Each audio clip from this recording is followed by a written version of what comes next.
My husband was in an accident while scuba diving in the Florida Keys. My mother-in-law called me sobbing, telling me I had to fly down to identify his belongings and sign the papers to bring him home. I was about to book the flight when I received a strange text message. Don't go yet. Check the wooden chest in the attic. On my desk, an Excel spreadsheet is always open. As an actuary, my job is to calculate risk. To me, a human life can sometimes be distilled into a series of probabilities.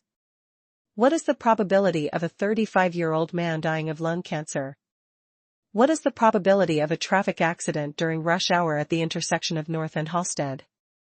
Everything follows a pattern. But my own life had just been hit by a variable that defied all my calculations. The phone rang, displaying the landline from my mother-in-law's house. I frowned at the clock. 10 a.m. At this hour, Eleanor was usually window shopping on Michigan Avenue or gossiping with her friends from the book club. She rarely called me unless she needed money. I picked up my voice calm. Hello, Eleanor. It's Grace. The other end wasn't a voice, but a cacophony of sobs, sniffles, and wails. A chaotic sound that made me hold the receiver away from my ear. Grace. Oh, it's terrible. Michael. Michael has left us. My fingers, typing on the keyboard, froze. Michael was my husband, currently on a business trip combined with a vacation in Florida. He said he was scouting the market for imported home goods with a few business partners. Eleanor, calm down and tell me what happened. What's wrong with Mike?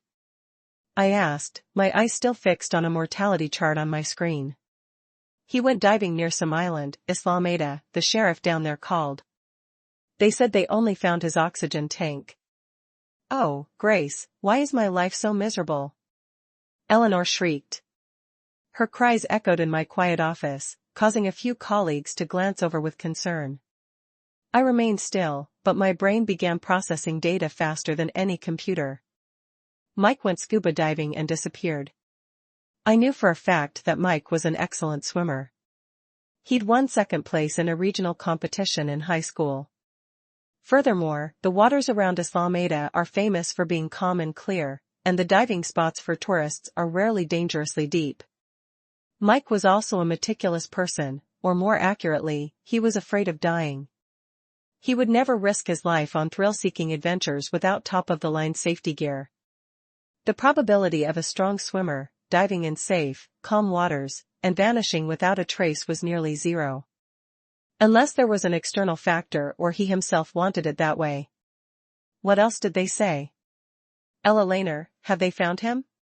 No, they said they only found a torn life vest and the tank. They think he was swept away. Or a shark. Oh, Michael, my boy, were you going there to work or to die? I told you to stay home. Eleanor launched into her usual lament. My stomach didn't churn with anxiety. Instead, a chill ran down my spine. It wasn't the fear of losing a husband, but the suspicion of someone accustomed to dealing with fraudulent insurance claims. Eleanor, stop crying. It won't solve anything. Who called you? The sheriff's office. Did they leave a contact number? It was someone from the county office. She said the family has to go immediately to identify his things and sign some papers so they can issue a death certificate. Book a flight, Grace. Book it right now. I'll go with you. I did a quick mental calculation. Mike had been gone for 3 days. Today was the 4th. If an accident happened, it would usually be on the 1st or 2nd day. Why the delay in notifying us? And why the rush to have me sign a death certificate when a body hadn't even been found?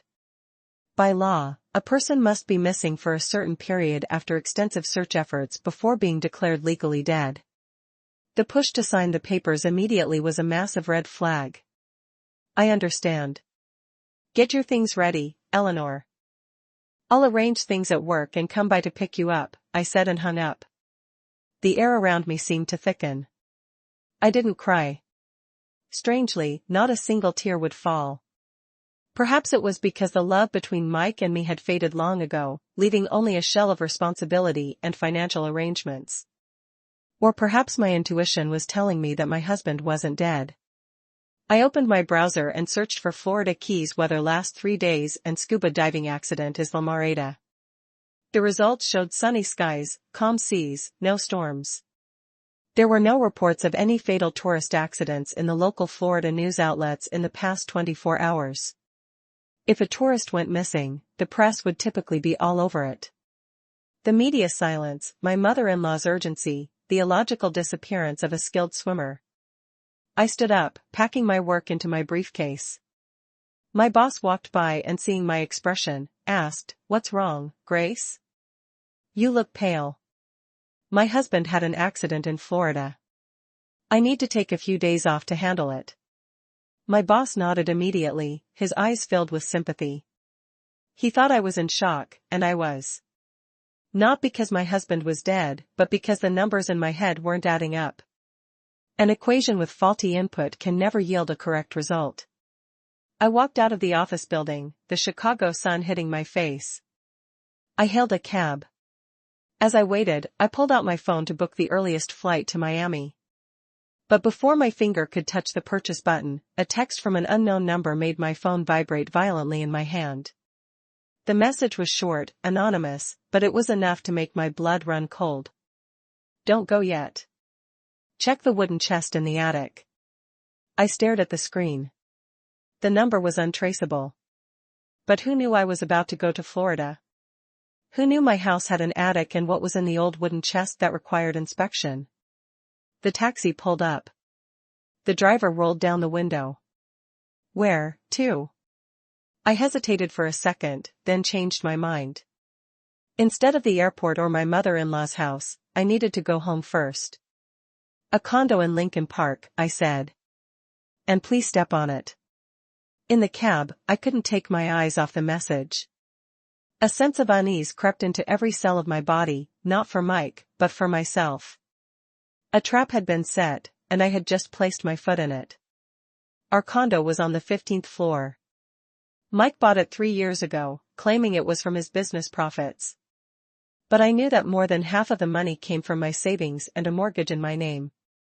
Mike always said, "What's a husband's is a wife's," but he'd cleverly put his name first on the deed, with me second, arguing it was more convenient since he was the head of the household.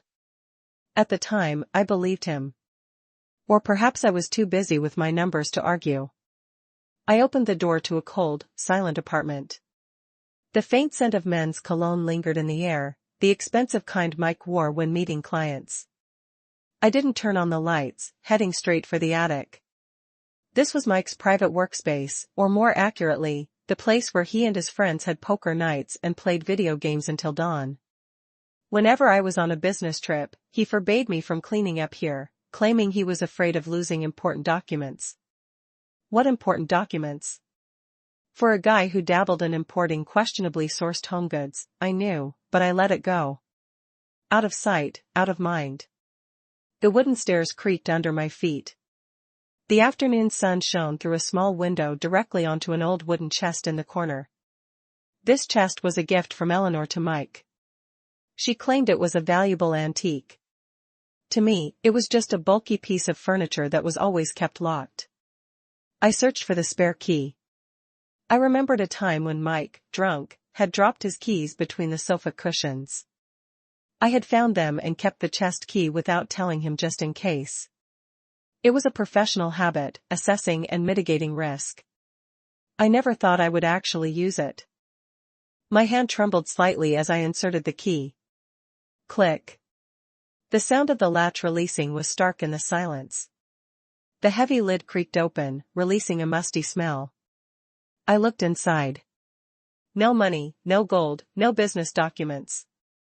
The first thing that caught my eye was a photo frame, a memorial photo. I gasped, covering my mouth to stifle a scream. In the black and white photograph was my face, smiling. It was the passport photo I took last year. Next to the frame was a brand new urn, empty, a neatly folded black funeral dress, and most horrific of all, a blank death certificate. The field for the deceased's name was empty, but the date of birth and social security number were already filled in. Mine. I stumbled backward, tripping over a stool. What was this? A sick joke? A curse? No. Mike wasn't superstitious enough to set up a living altar for his wife to jinx her. He was a pragmatist. Everything he did had a monetary value.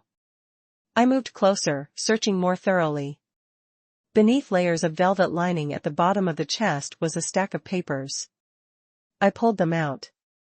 It was a travel insurance policy. The insurer was Vidian Mutual, a competitor to my firm.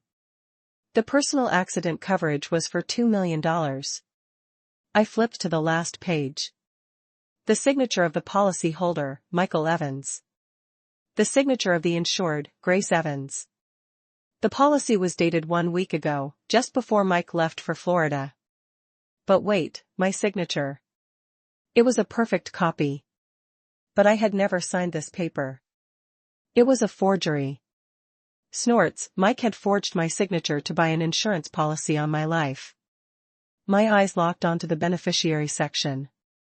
It wasn't him. If Mike was dead or pretending to be, he couldn't be the beneficiary. The name was printed clearly. Kevin Evans, Mike's younger brother. My head spun, not with fear anymore, but with a rage that ignited like gasoline. The scattered pieces of the puzzle began to snap together.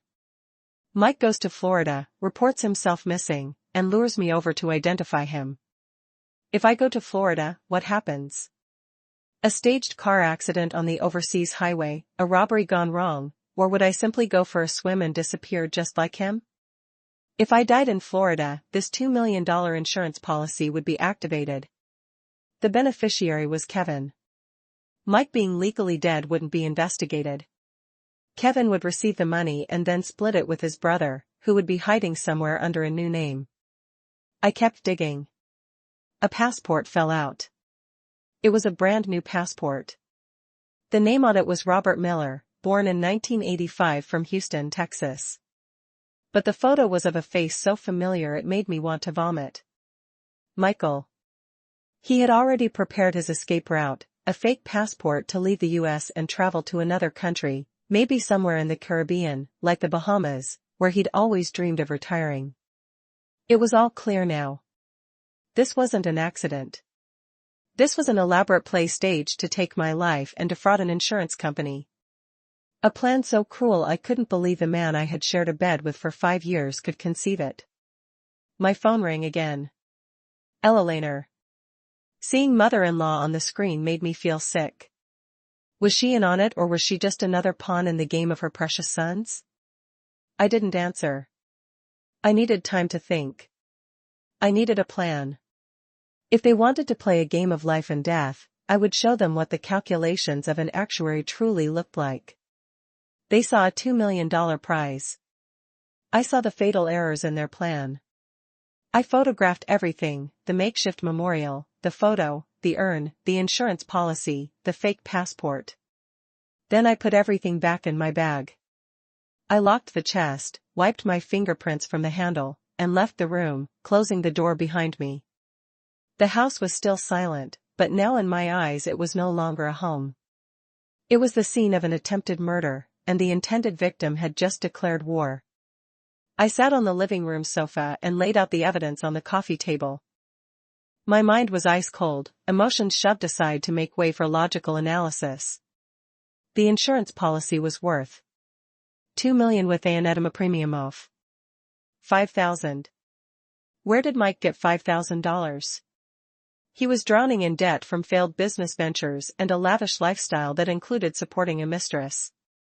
Just last month, he'd asked me for $20,000 to cover a bank loan. And yet, he had the money to buy life insurance for me. This money had to have come from a loan or from Kevin, his brother, the gambling addict. Where would Kevin get that kind of money? Loan sharks almost certainly. They were betting everything on this one gamble, my life in exchange for their wealth and freedom. I flipped through the policy. There was a critical exclusion clause. The policy would be void if the insured's death was the result of an intentional act or illegal activity. But proving that after an accidental death in another state would be incredibly difficult. The local police would base their conclusions on the scene. If they staged it well, the money would be in their hands quickly. Furthermore, having Mike die first was a clever move. According to inheritance law, if a husband dies before his wife, his assets are divided among his spouse, children, and parents. But Mike had no assets, only debts. His death allowed him to escape his creditors. Then, when I died, the $2 million would go to Kevin, the designated beneficiary. Kevin would use the money to pay off both their debts and support Mike abroad. It was perfect. A perfect plan in theory. But they forgot one thing: who I was. I was the person who specialized in finding the flaws in claim forms. I knew how to spot the tiniest inconsistencies that most people overlook. I held the fake passport up to the light. The forgery was sophisticated, but not flawless. The barcode at the bottom didn't perfectly match the new standards. The official stamp was slightly misaligned. It might pass a cursory check, but it would never survive the scrutiny of an international border crossing. So, how did Mike plan to travel? He'd have to travel by sea or bribe someone to get him out of the country. My phone rang again. This time, it wasn't Eleanor. It was the number of Jessica, Mike's young, beautiful mistress. I had never saved her number, but I recognized it from Mike's detailed phone bill last month. I answered without saying a word. "Hello, is this Grace?" Her voice was saccharine. "Sweet. This is Jess, one of Mike's business partners. I heard about his accident. I'm so sorry for your loss." A business partner who does business in bed, I thought. "Thank you. Why are you calling?"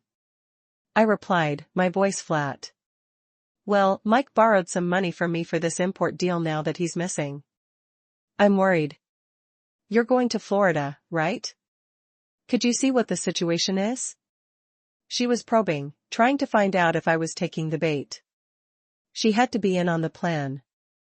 A gold digger like Jess would never pass up a chance at a piece of $2 million. "I'm on my way to the airport now." I lied. "Don't worry. If I find my husband, I'll tell him to pay you back. And if he's dead, you can bring the IOU to me." I deliberately emphasized the word dead. "Okay. Well, be careful down there. It can be a dangerous place." Her last sentence sounded like a veiled threat. Dangerous. I hung up and smirked. "You're the ones in danger." I opened my laptop and logged into my company's database using my high-level access for a cross-check. I searched for Kevin Evans. The results popped up. Kevin had 3 overdue personal loans with 2 different banks totaling over $25,000. He was also on a blacklist for defaulting. With such a disastrous financial profile, Kevin would never have been approved as the beneficiary of a major policy if the underwriters had done their due diligence. But Mike had circumvented that by purchasing a travel insurance policy. The vetting process for those is much looser than for life insurance. As long as you pay the premium, it's effective immediately. I needed more evidence. I remembered Mike had an old cracked iPhone he'd tossed in a desk drawer, claiming it was broken. I ran to the desk in the corner of the living room and rummaged through the drawers. The old iPhone 7 was buried under a pile of utility bills. I plugged it in. Luckily, it powered on. Mike was a simple man, or rather a lazy one. His passwords were always his birthday or mine. No, he didn't love me that much. His mother's birthday. No. I tried Jessica's birthday. I knew it because Mike had once asked me to order a cake for a client, specifying the date. Click. The screen unlocked. I let out a bitter laugh. Of course. His mistress's birthday for his phone. His mother's for the safe. A wife was just a ghost in his life. I went to his messages. Most were deleted, but the recently deleted folder in his texts still held a few conversations. Mike must have thought the phone was truly broken. A chat between Babe, his name for Jess, and my man, her name for him. Jess. Did the old lady buy it? Mike, hook, line, and sinker. She's wailing her head off. Just keep up the act. Make sure you push her to get Grace on a plane as soon as possible. Jess, are you sure everything's set up in Florida? What if she doesn't? You know, Mike, don't worry. Kevin's guy is ready. The truck drivers down there are crazy. A traffic accident is easy to arrange. Once it's done, I'm off to the Bahamas. You get the money and meet me there. Jess, I love you so much. Oxo. My hand clenched the phone so tightly my knuckles turned white. The words danced before my eyes like daggers stabbing at my heart, not out of jealousy, but because of their chilling cruelty. They discussed my death as casually as planning a trip to the grocery store. I screenshotted the entire conversation with my own phone. This would be crucial evidence, but it wasn't enough. I needed to catch them in the act. I needed a counterplan. My own version of playing dead. The clock struck noon. My stomach rumbled, but I wasn't hungry. I went to the kitchen and drank a glass of cold water, the chill calming the fire in my veins. I needed an ally in this fight. I was alone against my husband's family and his mistress. A greedy mother-in-law, a murderous husband, a debt-ridden brother-in-law, a manipulative mistress. I was surrounded. I thought of David. David was my best friend from college, now a brilliant litigation attorney. He had warned me about Mike several times, saying he had shifty eyes. I was angry with him then. Now I realized how foolish I'd been. I dialed his number. Grace, to what do I owe the honor? Planning a second wedding? David's cheerful voice came through. David, I need your help. It's a matter of life and death, I said, my tone deadly serious. He was silent for a moment. Then his voice dropped. Where are you? I'm on my way. Don't come here. Meet me at your office. I can't talk about this at my place. Okay, 30 minutes. I hung up and immediately called Sophia. Sophia was Mike's ex-girlfriend from 7 years ago. He had tricked her into giving him her life savings for an investment, then dumped her when she got pregnant. The stress caused her to miscarry. Sophia hated Mike with a vengeance. She now lived and worked in the Florida Keys as a freelance tour guide. Hello, Sophia. It's Grace, Mike's wife. Why are you calling me? I want nothing to do with that bastard. She snapped. I know.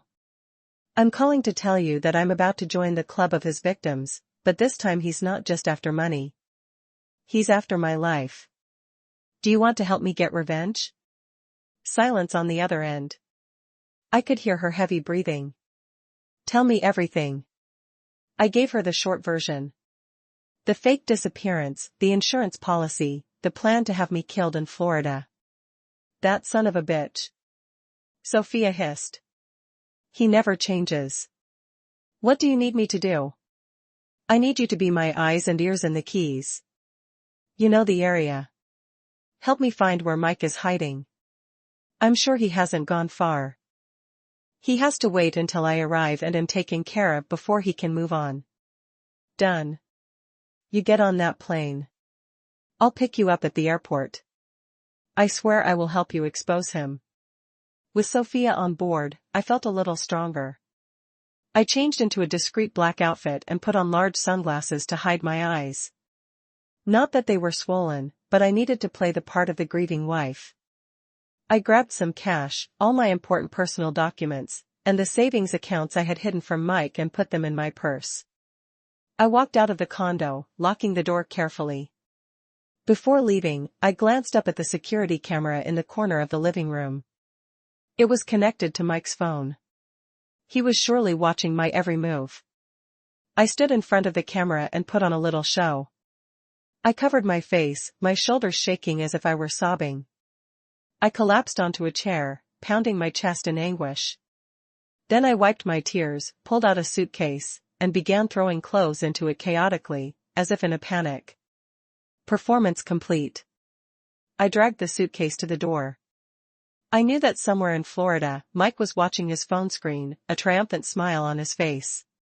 He thought the fish had taken the bait. He had no idea this fish had teeth sharper than he could ever imagine. I took a taxi to David's law firm. On the way, I mentally outlined my plan. Step 1, pretend to walk into the trap and fly to Florida. Step 2, cut off all financial resources for Mike and Kevin. Step 3, turn the tables, using Mike's fake death to make him legally dead, rendering him a ghost with no identity, unable to go anywhere. Step 4, expose their crimes and send them all to prison. The car stopped in front of David's office building. I paid the driver and stepped out decisively. The afternoon sun cast my long shadow on the hot asphalt. The game has begun. Michael, you want to play the part of the tragic husband? I'll let you have your moment, but I'll be the one writing the final act. David's office was on the 10th floor with a glass wall overlooking the Chicago River. He greeted me with a rare serious expression. Sit down. You look like hell, but your eyes are sharp as daggers. He poured me a glass of water. I put down my bag and took out a folder of photocopies. I'd stopped at a print shop on the way. Take a look at this. David scanned the documents. The more he read, the tighter his brow furrowed. My God. $2 million.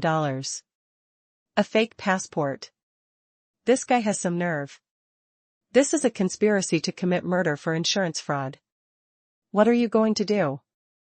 Report it to the police here? Not yet. I shook my head. This evidence proves forgery and intent to defraud, but it's not enough for an attempted murder charge since the act hasn't happened. Besides, he's in another state. If we alert the authorities now, he'll flee to a third country. And finding him will be impossible.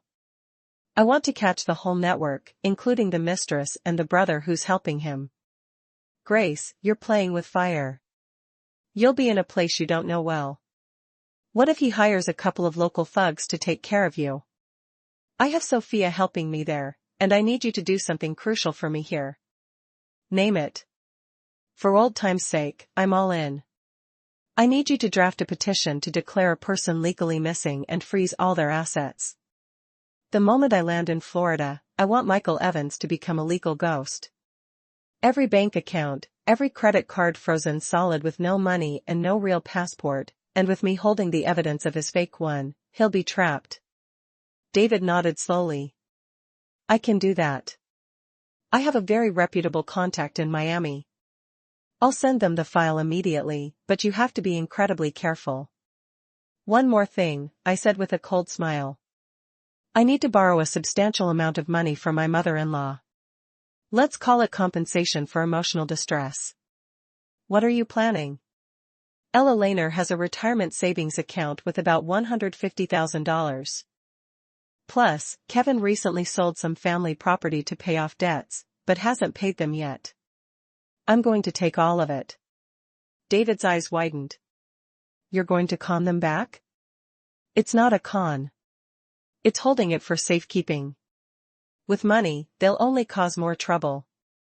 I need to cut off all their resources before I make my final move. I took out my phone, took a deep breath. No. I adjusted my glasses and dialed Ella Lehner's number. Hello, Eleanor.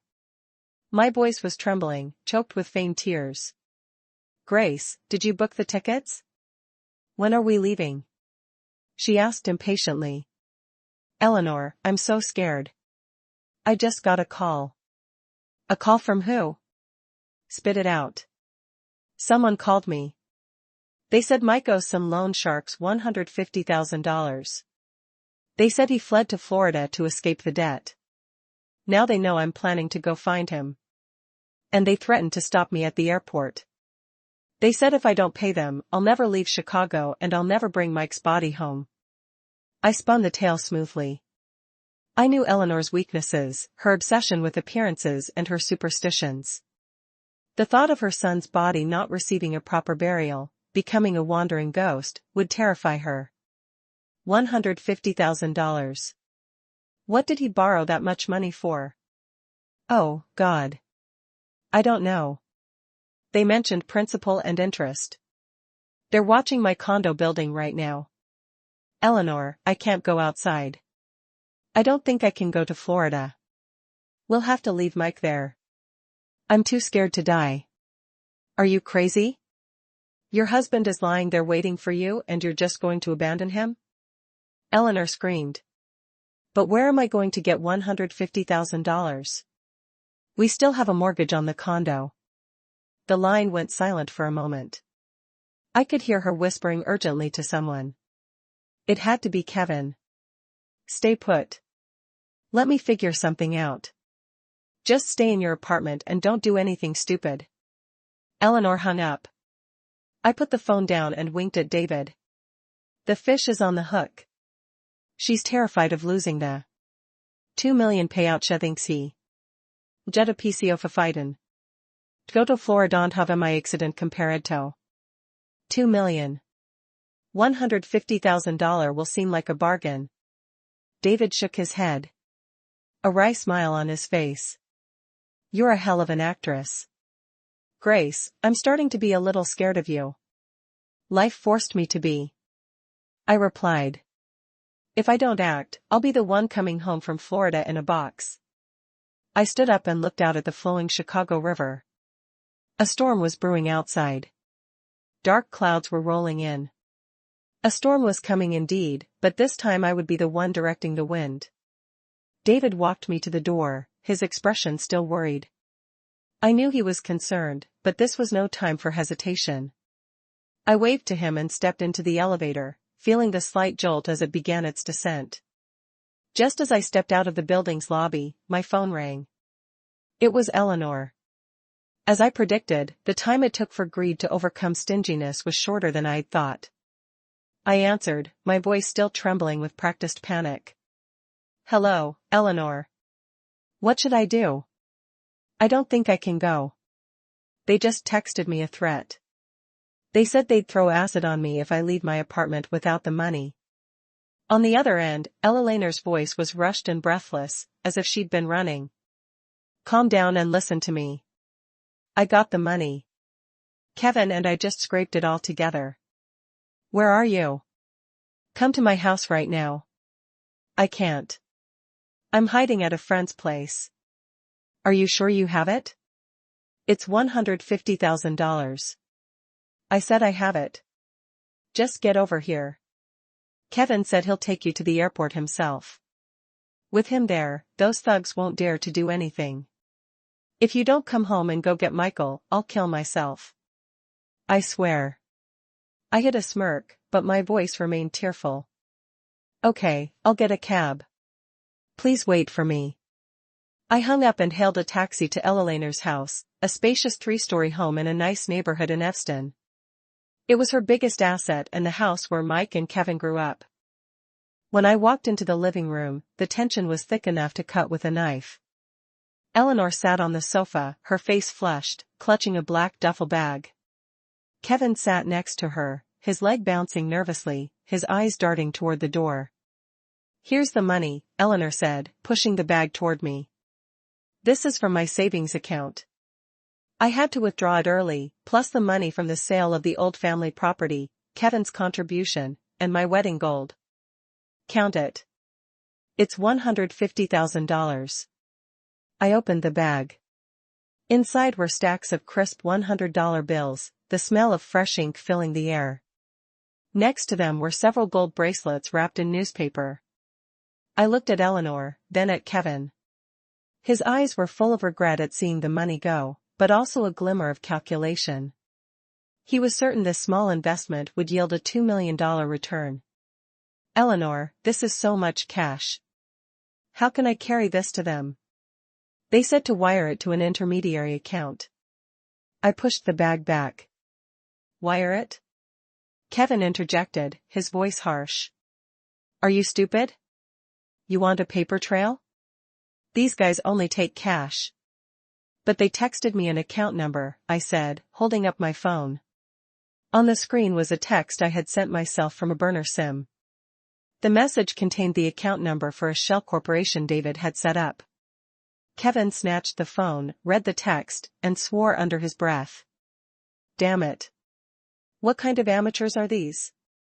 Fine, just do the transfer. Do it now so you can get to the airport. I already booked the tickets for you and Mom. 6 p.m. flight tonight. So, he'd already bought the tickets. He wanted me gone as soon as possible. But my online banking has a transfer limit this high. I feigned confusion. Then go to the bank, Eleanor shouted. Stop wasting time, Grace. Michael is lying cold in some morgue down there. Go to the bank now. Kevin shot up, grabbing the bag of money. Come on, I'll drive you. We'll deposit the cash into their account. Let's go. I nodded and followed him. Sitting in the passenger seat of his speeding car, I could feel his impatience. He was dreaming of me having a fatal accident in Florida so he could cash in on the $2 million policy. He had no idea this $150,000 was the first tuition payment for his own stupidity. At the bank, we went to the teller. I filled out the deposit slip for the designated account. Kevin stood right beside me, watching my every move, his eyes glued to the teller's hands as she counted the cash. There, it's done, Kevin said as the teller stamped the receipt. You satisfied now? They got their money. They'll leave you alone. Let's go home and get your luggage for the airport. I carefully folded the receipt and put it in my wallet. Okay, I'll just go get my passport. Is Mom coming with me? Yes, she's coming. I don't trust you. What if you just run off? Kevin said bluntly. I didn't reply, just walked quietly out of the bank. The afternoon sun was setting, replaced by the yellow glow of street lights. $150,000 was now safely in an account controlled by David. The money would be used to cover legal fees with a portion donated to charity in Mike's name later. A final good deed before he went to prison. After the bank, Kevin drove me back to my condo to get my luggage. He didn't dare come up, waiting in the lobby and chain smoking. He was afraid of being caught on security cameras at my apartment just before my murder. The caution of an amateur criminal made me want to laugh. I went upstairs and grabbed the pre-packed suitcase. Before leaving, I texted David. Money secured. Initiate phase 2. He replied instantly with a thumbs up emoji. I knew he was ready to activate the legal proceedings to freeze Mike's assets as soon as I confirmed I was on my way. I dragged my suitcase to the lobby. Kevin gave me a sharp look. Done. Let's go. Mom's waiting at her place. I called a car to pick her up and go straight to the airport. Aren't you coming to see Mike off? I asked, intentionally prodding him. Kevin flinched, avoiding my gaze. I'm busy and I don't have a passport. You and Mom can handle it. Call me with any news. Okay, you take care of things here. Don't forget to light a candle for Mike if they don't find his body. My words made his face darken. He growled, what are you talking about? Let's just go. The car picked up Eleanor and we headed straight for O'Hare. In the car, Eleanor sat in silence, her fingers working a rosary, her lips moving in a silent prayer. She had just lost a huge sum of money and was now anxious about the long trip. I looked at her and thought, pray all you want, but no God will bless the greedy heart of your family. At the airport, Kevin dropped us at the departure's curb. He shoved the plane tickets and a hotel reservation into my hand. Go to this hotel when you get there. A friend of mine will contact you to help out. You'd better take care of my brother. Don't you worry, I said, looking him straight in the eye. I'll take very good care of him. I emphasized the last few words. Kevin got back in the car and drove off without even saying goodbye to his mother. His silhouette disappeared into the stream of traffic. He was rushing back to prepare for the next act of his drama or perhaps to celebrate prematurely. He didn't know this might be the last time he breathed the air of freedom. Ella Laner and I checked in. Since we were traveling last minute, we didn't have much luggage. After clearing security, Ella Laner started complaining. This airport is huge. My feet are killing me. Help me walk. I patiently supported her. The role of the beautiful daughter-in-law had to continue until the curtain fell. In the departure lounge, I checked my bank account on my phone. The $150,000 had been transferred to a more secure account. I texted Jessica. I'm at the airport. Don't worry, I'll find Mike and get your money back. She didn't reply, but the message was marked as read. She was probably busy with her own plans to loot my home. The boarding call for our flight to Miami echoed through the terminal. I stood up, steeling myself. This flight wasn't just taking me to Florida. It was taking me into a fight for my life. But I wasn't afraid. My luggage contained more than just clothes. It held the resilience of a woman pushed to the edge. The plane took off, leaving the glittering lights of Chicago below. Ella Lehner sat beside me, her eyes squeezed shut, her hands gripping the armrests. It was her first time flying in years. Grace, are you scared? What if the plane crashes? She asked, trembling.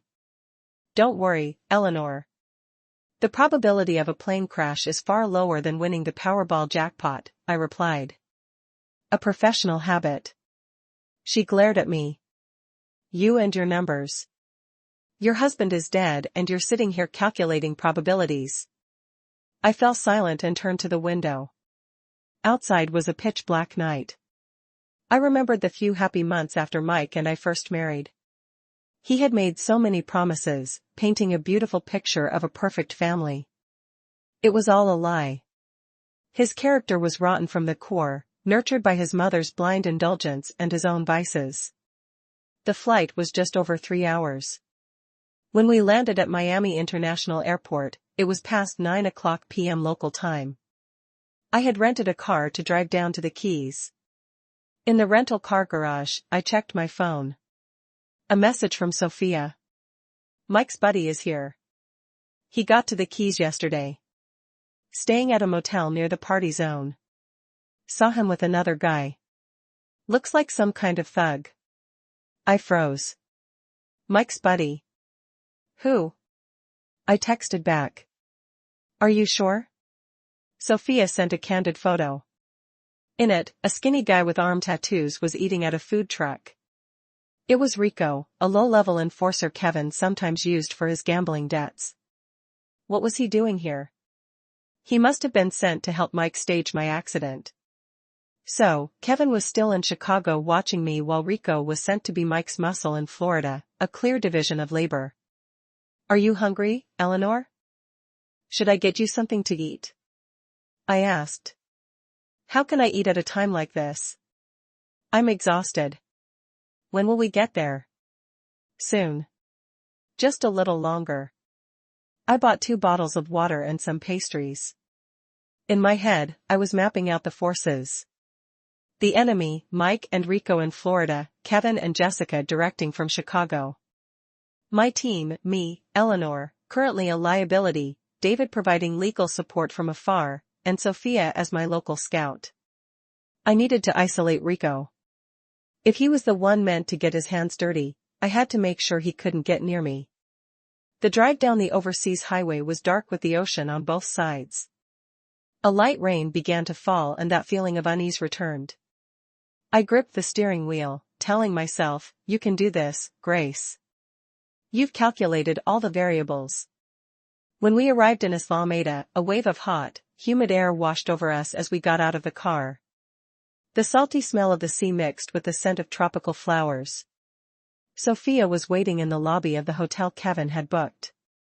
She wore shorts, a t-shirt, and a baseball cap pulled low over her face. She waved but didn't call my name, avoiding attention. Welcome. The car is parked outside, Sophia said in a low voice, playing the part for Eleanor's benefit. Who are you? Ella Lehner asked suspiciously. I'm a friend of one of Mike's business partners here. He asked me to help you both out. I quickly invented. Sophia winked at me and took Eleanor's bag, leading us to our room. As soon as we got inside, Eleanor collapsed onto the bed, exhausted. I waited until she was sound asleep, then tiptoed out to the balcony and called Sophia, who was waiting at a coffee shop across the street. "What do you think of this place?" Sophia asked. "Security is lax. The balcony is easy to climb, perfect for staging a break-in or a fall." I observed coldly. "Exactly. Enrico is checked into the room directly below you. Room 304. You're in 404. Good. Let him be for now. I have something to take care of back in the States." I opened the security camera app on my phone just as I expected. With me gone, my condo had become Jessica's playground. On the screen, a clear infrared image of my living room appeared. Jessica was there wearing a flimsy nightgown and holding a glass of wine, Mike's wine. She paraded around like she owned the place, raiding the liquor cabinet and the TV stand. She stuffed expensive bottles of wine, Mike's PS5, and even the robotic vacuum into a large bag. Then she went into my bedroom.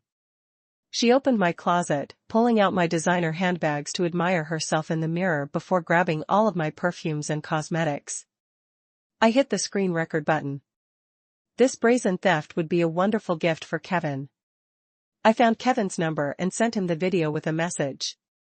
"Kevin, I was just checking the cameras to make sure the condo was okay and saw this. Jess said she was just house-sitting, but it looks like she's moving out with all our stuff. I think she's trying to open Mike's safe now."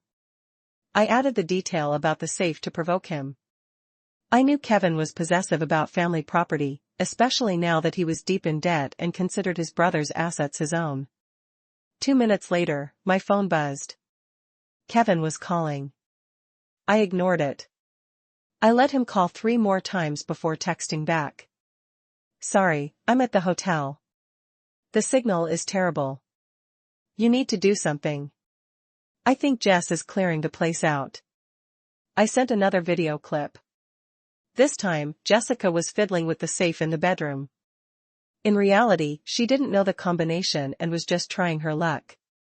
Back in Chicago, Kevin must have been losing his mind. He would assume Jessica and Mike were conspiring to cut him out of the deal. Mistrust among thieves is always their greatest weakness. Sure enough, 15 minutes later, I saw the front door on the camera feed burst open. Kevin stormed in, his face red with rage, a baseball bat in his hand. "You what the hell do you think you're doing?" he roared, charging at Jessica. Jessica screamed, dropping a bottle of wine that shattered on the floor.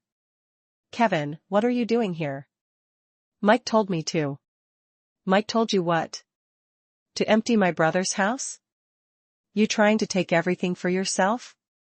Kevin grabbed Jessica by the hair and slapped her hard across the face. She started crying and begging. The chaotic scene played out before me on my tiny phone screen. I smiled and saved the entire video.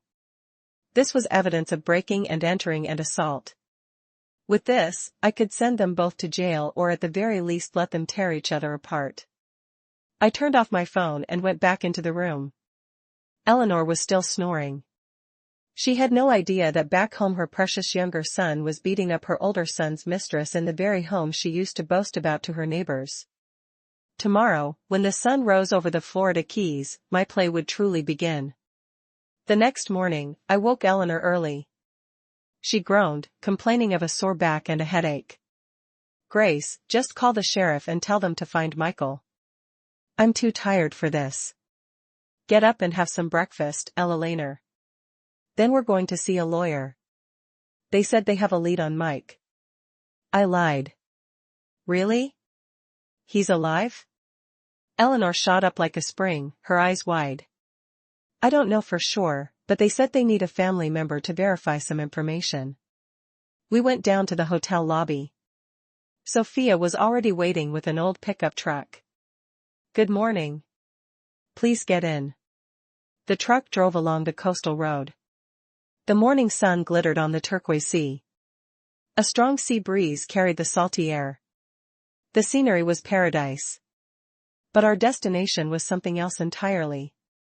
Instead of a police station or a hospital, Sophia took us to a law office in Key West. This was David's local contact. "Why are we here? Aren't we going to look for Michael?" Eleanor asked, confused by the law office sign. We need to come in here first, Eleanor. We need to handle the legal paperwork so they can help expedite the search. The police here work slowly. A lawyer's involvement will speed things up, I explained vaguely. Eleanor, for whom the law was a mysterious and intimidating thing, immediately trusted me and followed without another word. A local attorney named Mr. Sanchez greeted us.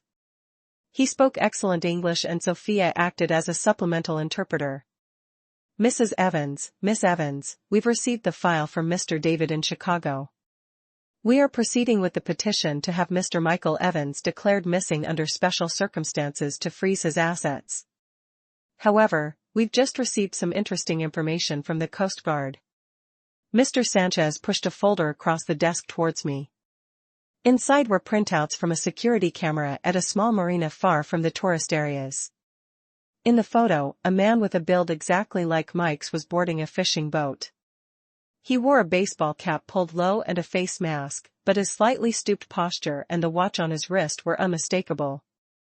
It was the watch I had given him for our last anniversary. When was this picture taken? I asked, my heart pounding. 2 days after Mr. Evans was reported missing. So yesterday, Mr. Sanchez replied. He's alive. He's alive, Eleanor cried out, looking at the picture with tears streaming down her face. Thank God, my son. I'm here. I gripped Eleanor's hand tightly. Eleanor, be calm. If he's alive, why hasn't he called us? Why is he sneaking onto a fishing boat? My questions were like a splash of cold water on her. She looked bewildered. You're right. Why didn't he call me? Was he kidnapped? Does he have amnesia? No, Eleanor. Look at his posture. He's moving with purpose. He's running away, I said, my voice hardening. Running from who? The loan sharks? Eleanor remembered the story I had fabricated. Perhaps or from something much worse. I turned to Mr. Sanchez. Do you know where this boat was headed? According to its registration, it was heading towards a remote part of the coast. From there, one can cross into international waters. However, we have already alerted the Coast Guard. The boat is currently docked at a fishing village for engine repairs. Which village? I asked. A place called Flamingo, about an hour's drive from here. I shot to my feet. Let's go, Eleanor. We're going to get Mike before the police do. I wanted to see him first. I wanted to see the look on his face when his perfect plan fell apart. I wanted to be the one to rip his mask off in front of his mother. Sophia drove us away from the law office, speeding along the winding roads. Eleanor sat in the back, muttering prayers, a mix of joy and anxiety. As for me, I felt only a cold excitement. The prey was injured and trapped, and the hunter was closing in. The old pickup truck sped along the serpentine road. On one side, dense mangroves. On the other, the turquoise Gulf of Mexico sparkled under the midday sun. The view was breathtaking, but the atmosphere inside the truck was as tense as a drawn boring. Eleanor sat silently, her hands clenched on the seat in front of her, staring out at the road.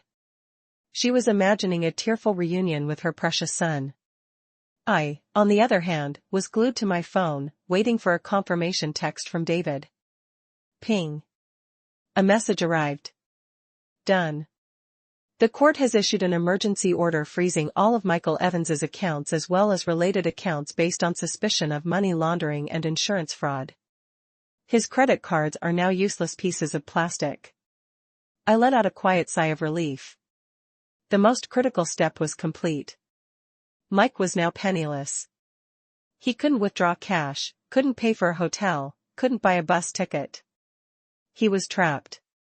Just then, Sophia's phone rang. She put it on speaker, her eyes still on the road. Hello, Sophia speaking. A man's gruff, urgent voice came through. Sophia, it's Rico. Kevin just flew in this morning. He's furious, demanding to find Mike. He says Mike and that girl Jessica cheated him. I was startled. Kevin was in Florida. So after their domestic battle last night, he couldn't sit still. Suspicion and greed had pushed him to fly down immediately to demand his share or perhaps to deal with the brother he believed had betrayed him. Sophia glanced at me in the rearview mirror. I nodded, signaling her to keep talking. So where is Kevin now? He's with me. We're renting a car and heading south. He heard a rumor that Mike is hiding somewhere near Flamingo. Do you have any info? I do. I'm heading there myself. I heard Mike is in the fishing village there. Meet me at the main pier. Sophia hung up and winked at me. Full house Grace. Kevin is on his way. Hearing her son's name, Eleanor leaned forward. What? Kevin is here. How? He said he didn't have a passport. He must have been so worried about Mike that he got a last-minute flight. Eleanor, I said, my voice dripping with an irony she didn't detect. See, that's how much the brothers love each other. Oh, my dear boys, so the whole family can be reunited, Eleanor said, her eyes welling up with emotion. I turned away to hide a smirk. Reunited? Yes, reunited to tear each other to pieces. I opened my messages to David and typed another line. Prepare Plan B. If the police are late, I need you to intervene remotely to keep them there. The truck started to enter a new area. Unlike the glitz of the main quays, Flamingo was wilder, more rustic. Fishing boats were moored side by side, and the strong smell of fish hung in the hot, humid air. I pointed to a cluster of ramshackle houses by the water. According to the last ping from Mike's phone that the private investigator sent, he's in this area. Eleanor looked at the slum-like dwellings, her face wrinkling in disgust. Why would he be here?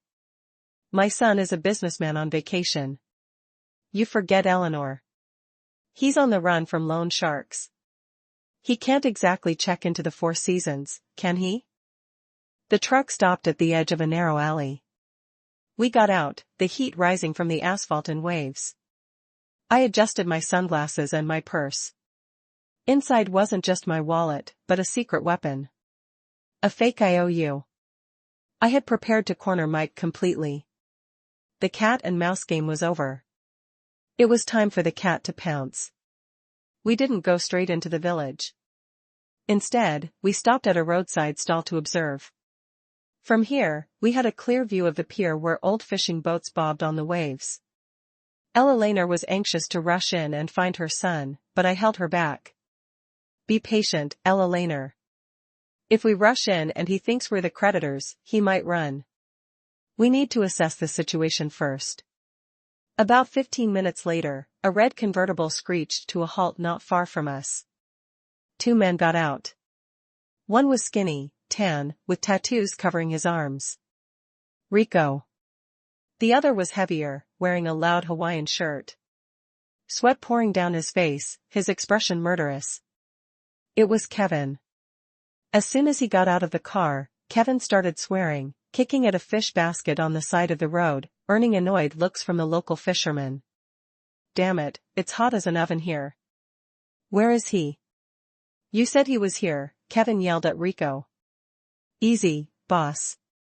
The tracker says he's around here somewhere. Let me ask the locals. Rico pulled out his phone and showed Mike's picture to a woman selling fish. She squinted, then pointed down the dark, narrow alley leading to the water's edge. Look, it's Kevin. Ella Laner started to call out, but I quickly covered her mouth. Be quiet. Do you want Kevin to get to Mike first? Can't you see there's something strange about his attitude? Strange? He's just worried about his brother? She tried to pull away. I held her arm tighter, whispering coldly in her ear. Look closer, Eleanor. What is Kevin holding in his hand? Eleanor squinted. In Kevin's hand was a long, sharp fishing knife he must have swiped from a stall they passed. Or perhaps he brought it with him. Oh my God, why does he have a knife? Eleanor gasped in horror. I told you Kevin and Jessica are in this together to steal Mike's assets. Now that Mike is alive, their plan is ruined. He's here to silence him for good. I lied. My words hitting Ella Laner's deepest fears. Her legs went weak and her face turned pale. What? What do we do, Grace? You stay right here. I'll handle this. I took out my phone and texted an unknown number, a burner SIM I had prepared to play the role of the mysterious informant. Mike is in shack number 7 at the end of the alley, the blue one with the clothesline out front. Be careful, his wife and the old woman are coming. I sent the message to Kevin.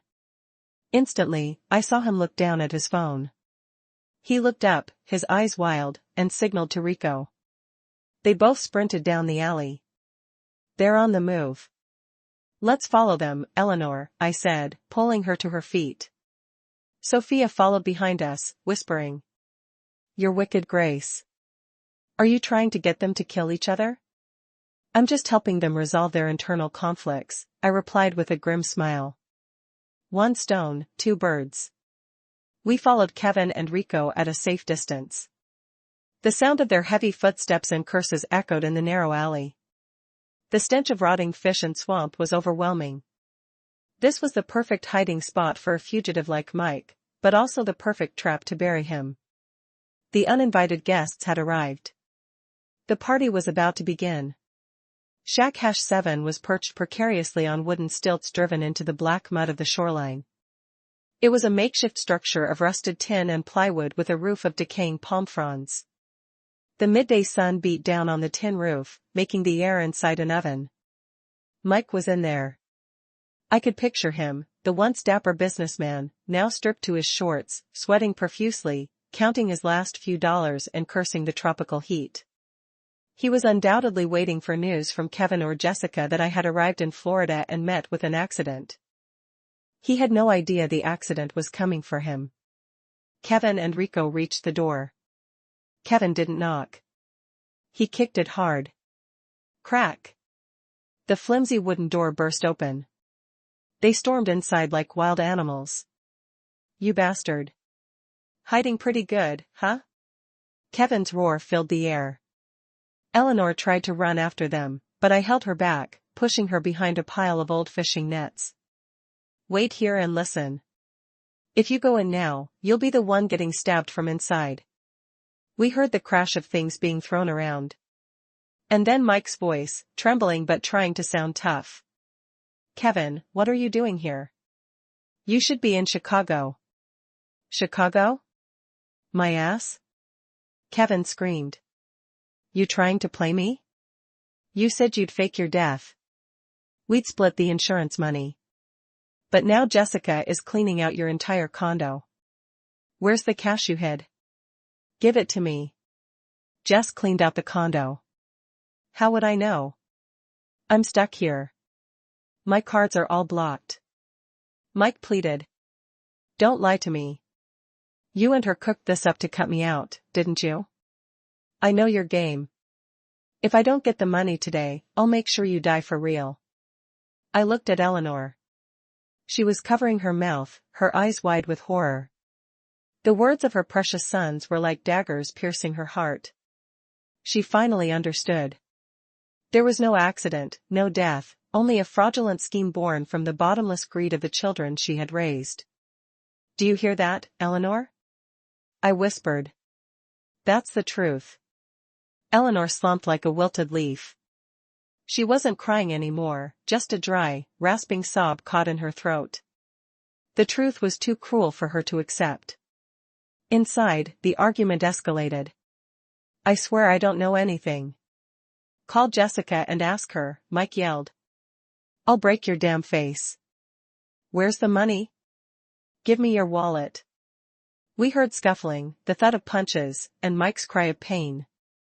Boss, easy. If you kill him, who's going to sign the transfer papers? Rico's voice intervened. If he's dead, I'm the beneficiary on the policy. Even better, Kevin screamed completely unhinged. At that moment, I knew I couldn't wait any longer. If Kevin actually killed Mike, my plan would be ruined. I needed Mike alive to face justice, to rot in a prison cell, not to get a quick death. I signaled to Sophia. She nodded, took out her phone, and dialed 911. Eleanor, it's time for us to go in. Go save your son, I said, pulling her up and walking toward the shack. The bright sun was blinding, but I didn't squint. I was looking straight at the ending I had so carefully orchestrated. I pushed the door open. The scene inside was a battlefield. Furniture was overturned. An old fan roared uselessly, doing nothing to combat the oppressive heat. Mike was curled up on the floor, his face swollen, blood dripping from his nose. Kevin stood over him, panting, the knife still in his hand, though thankfully he hadn't used it.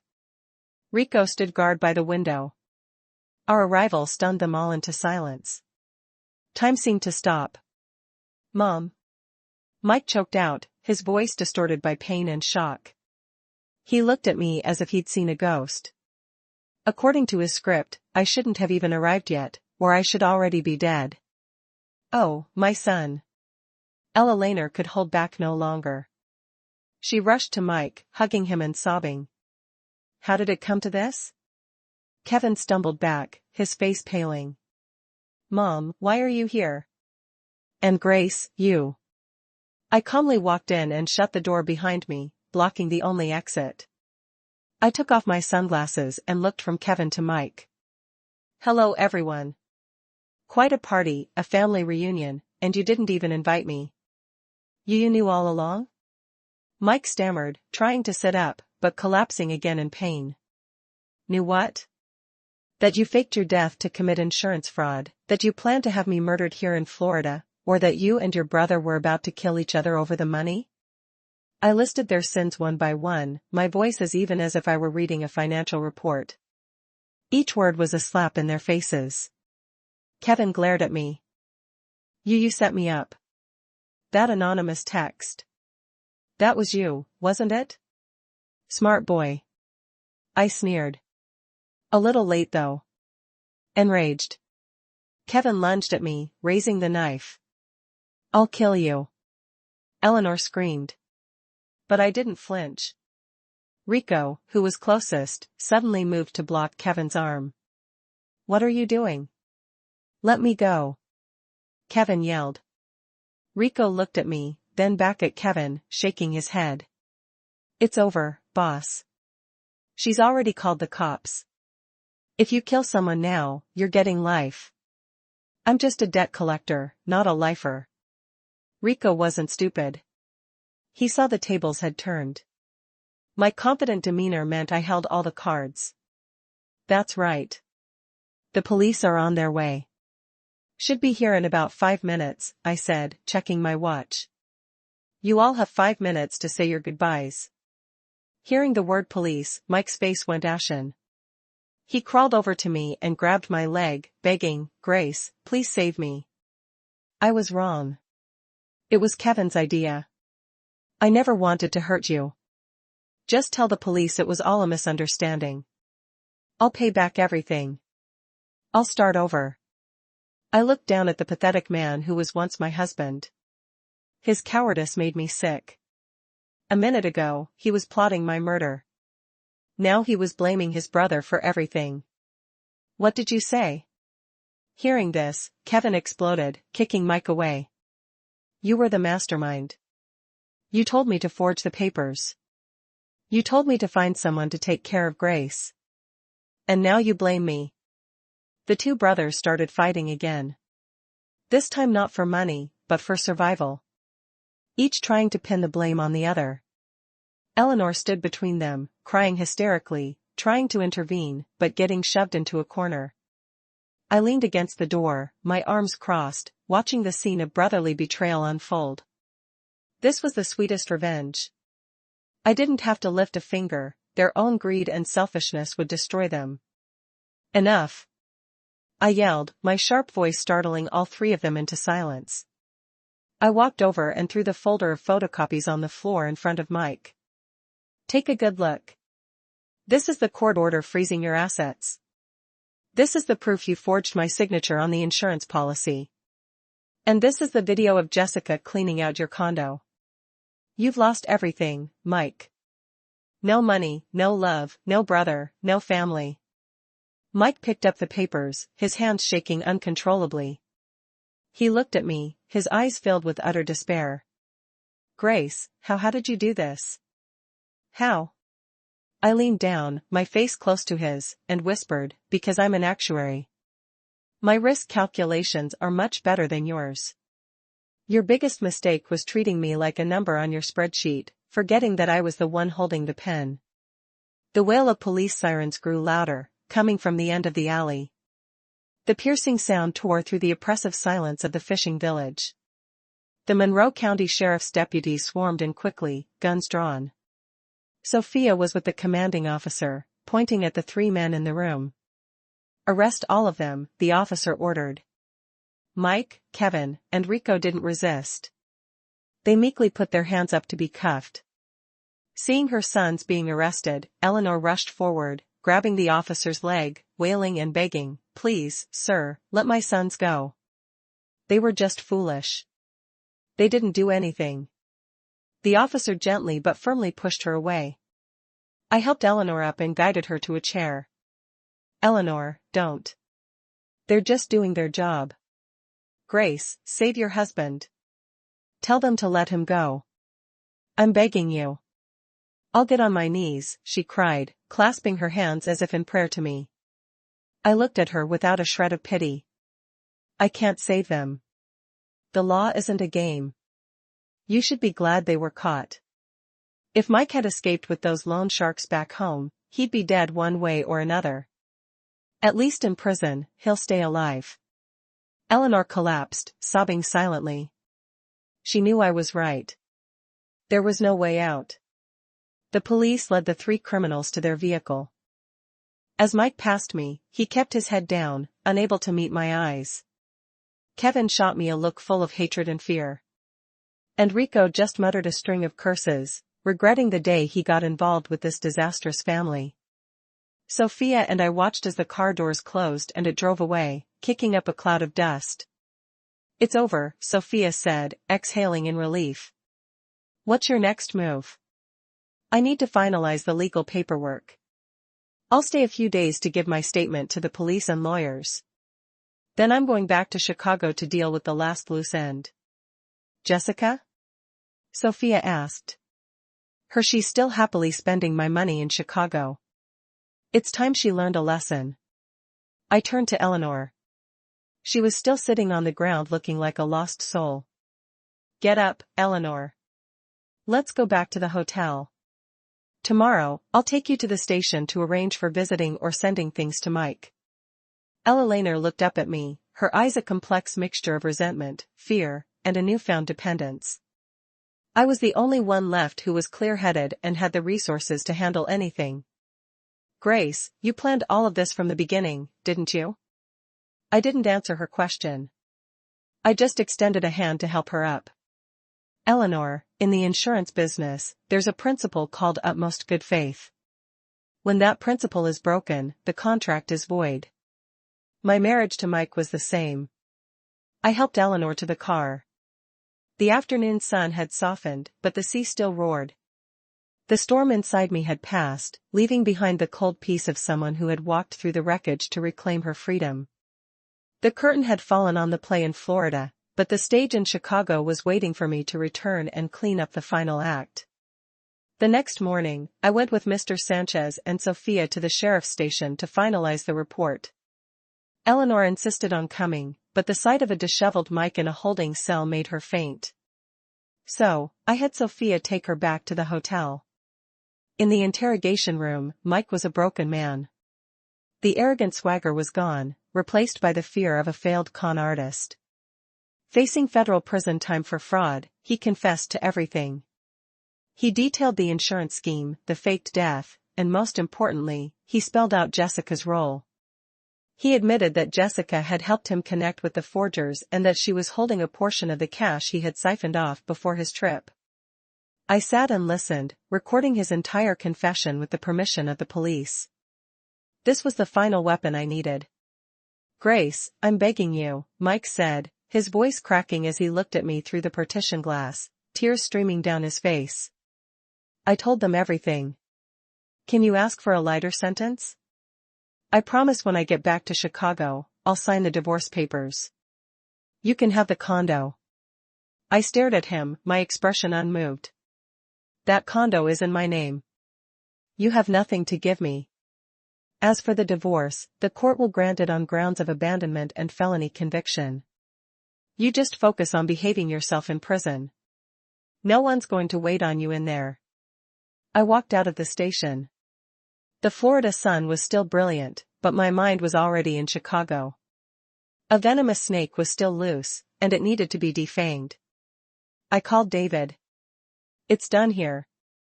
I have Mike's confession, implicating Jessica as an accomplice and for possession of stolen property. Get the official complaint ready. I'm flying home tomorrow.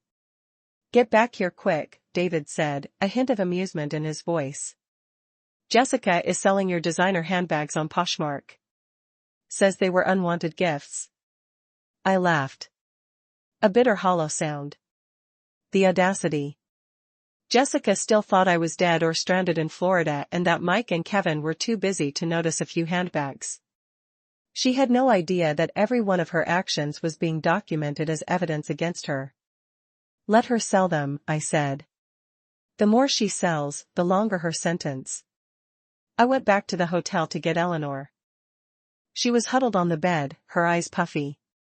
We're leaving tomorrow, she asked, her voice raspy. What about Michael and Kevin? They have to pay for their crimes here, Eleanor. They'll face charges in Florida and then in Illinois. You should go home and take care of your health so you can visit them in prison. Eleanor nodded, not daring to argue. She was completely dependent on me now. The arrogant mother-in-law was gone, replaced by a lonely, helpless old woman. The flight landed at O'Hare in the middle of a sudden afternoon downpour. I dropped Eleanor at her house, gave her some simple instructions, and took a taxi straight to my condo. I didn't tell anyone I was coming. I wanted to give Jessica a surprise. I got to my floor. The hallway was quiet. I stood before my own front door, took a deep breath, and inserted my key. It didn't turn. She had changed the locks. I smiled. Did she really think changing a lock made the home hers? She forgot that my name was on the deed. Furthermore, this was a high-end condo building. Any changes to locks or security had to go through building management. I went down to the management office, presented my proof of ownership, and reported an unauthorized person squatting in my unit and illegally changing the locks. The manager immediately dispatched security and a locksmith to accompany me. This Miss Miller said she was your cousin here to house sit, the manager explained.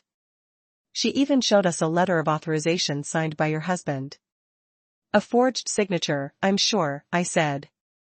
My husband is currently in a Florida jail for forgery. It's unlikely he signed anything for her in Chicago. The manager's face went pale. He quickly instructed the locksmith to drill the lock. The screech of the drill was deafening. The door popped open. Inside, Jessica was lounging on my sofa with a cucumber mask on her face, listening to classical music. When the door flew open and a group of people stormed in, she shot up, sending cucumber slices flying. What are you doing? How dare you break into my home? She shrieked, not yet seeing me behind the security guards. Your home? I stepped forward, taking off my sunglasses. Are you awake, Jessica? Or are you still dreaming? The sight of me made the blood drain from her face.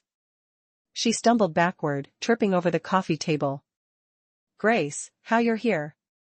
I thought. You thought I was dead in Florida or maybe kidnapped. Sorry to disappoint you, but I'm very much alive and I've come back to reclaim my home. I was just looking after the place for Mike, she stammered. Looking after it by changing the locks. Looking after it by selling my clothes online. Looking after it by, where did all the electronics go? I pointed at the empty shelves. Gentlemen, please witness this. She has been stealing my property. Please detain her while I call the police. At the mention of the police, Jessica fell to her knees, sobbing and begging. Grace, please forgive me. It was a mistake. Mike told me to do it. He said, you weren't coming back and told me to sell things to send him the money. That's funny. Mike's official statement in Florida tells a very different story. He said, you were the one who pushed him into it. You two can sort out your stories for the judge. The Chicago police arrived quickly as David had already given them a heads up. Jessica was led away in handcuffs, humiliated as residents of the building came out to watch and whisper. The glamorous influencer was now a common criminal. I stood in the middle of my ransacked apartment, feeling an odd emptiness. The things I lost could be replaced. The trust one lost was gone forever. But that was okay. I would rebuild. A new life, free from the shadows of betrayal. The following days were spent cleaning up the mess. I hired a professional cleaning crew to sanitize the entire apartment. I threw out everything that reminded me of Mike. His clothes, his books, the wedding photos on the wall. They all went into garbage bags. I replaced all the bedroom furniture. I couldn't bear to sleep in the bed that my treacherous husband had slept in. David helped me with the legal proceedings against Jessica. With the mountain of evidence I had, the security footage, the text messages, Mike's confession, and catching her red-handed, she stood no chance. She was charged with trespassing, theft, and conspiracy. Ella Lehner called me occasionally, her voice weak, asking for news about her sons. I gave her the facts concisely and without emotion. I also used a portion of the $150,000 to pay her back, and gave her the rest for living expenses, a final gesture as a daughter-in-law before the divorce was official. I made it clear it was her money I had been safekeeping so her sons couldn't waste it on gambling or women. She just cried and thanked me. Perhaps only now, at the end of her life, did she realize who had truly cared for her. One evening, I sat on my balcony, watching the bustling city below. My phone rang. It was Sophia calling from Florida.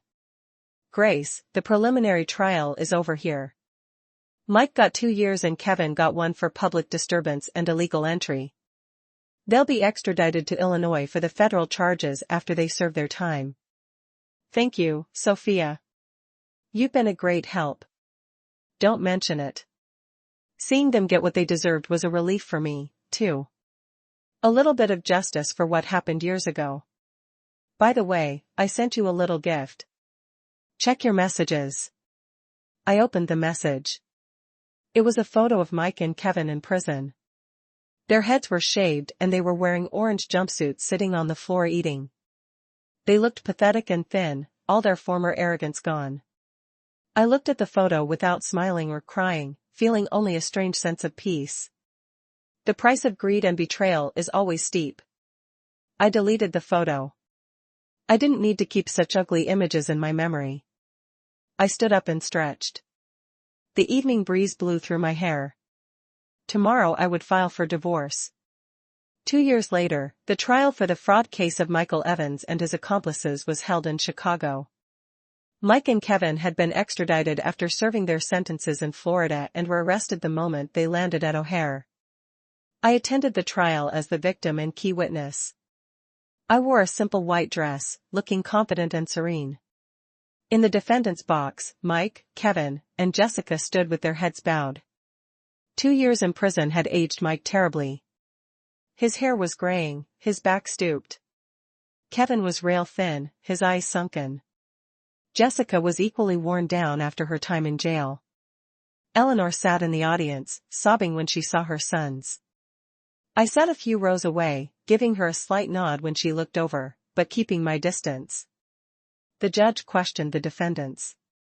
Mike admitted to everything, his voice barely a whisper. He confessed to the entire scheme. Kevin and Jessica, faced with the overwhelming evidence, could not deny their involvement. When the judge invited me to speak, I stood and said clearly, "Your Honor, I am not seeking financial compensation. What they took from me was not just money, but trust and love. I only ask that the court deliver a just sentence, one that will serve as a deterrent to others who hold human life and the law in such low regard." After deliberation, the judge read the verdict. Michael Evans, 12 years in federal prison for conspiracy to commit murder for hire, wire fraud, and insurance fraud. Kevin Evans, 3 years for his role as an accomplice. Jessica Miller, 3 years for conspiracy and theft. The sound of the gavel was final. As they were led away, Mike looked back at me one last time, his eyes full of a regret that came far too late. I walked out of the courthouse into the bright Chicago sun. David was waiting for me at the entrance, smiling. "It's over, Grace. You're officially free." "Thank you, David. I couldn't have done it without you. What are friends for?" "So, where to now?" "The beach," I said. "I need to breathe some fresh air." I chose Hawaii for my vacation. I rented a small bungalow right on the water where the sound of the waves was a constant soothing presence. In the mornings, I woke up early to watch the sunrise. The sea was a deep blue, and the sun rose like a fiery orb, painting the sky in shades of pink and orange. I walked along the shore, my bare feet sinking into the soft sand, the waves lapped at my ankles, cool and refreshing. I thought about the past few years, a long nightmare that was finally over. From the shock of my husband's death to the horror of discovering his plot to the high-stakes game of wits in Florida, it was all behind me now. I took my wedding ring out of my purse. The white gold band with its small diamond, a symbol of a 5-year marriage built on lies. I had kept it until this moment, not out of sentiment, but to wait for a time when I truly felt at peace. I looked at it one last time. Then with all my strength, I threw it as far as I could into the ocean. It traced a small, glittering arc in the sunlight before disappearing into the deep. The vast, forgiving sea would bury that painful past for me. I took a deep breath, the salty air filling my lungs with life. I smiled. My phone buzzed in my pocket. It was a text from my boss. "New life insurance project needs a team lead with experience and guts. Interested?" I texted back immediately. "I'm in. I'll be there on Monday." I turned and walked back along the beach. Ahead of me was a bright new day. I am Grace, an actuary. I have calculated the risks of my past, and now it is time to invest in my future. A future where happiness is not a variable but a certainty.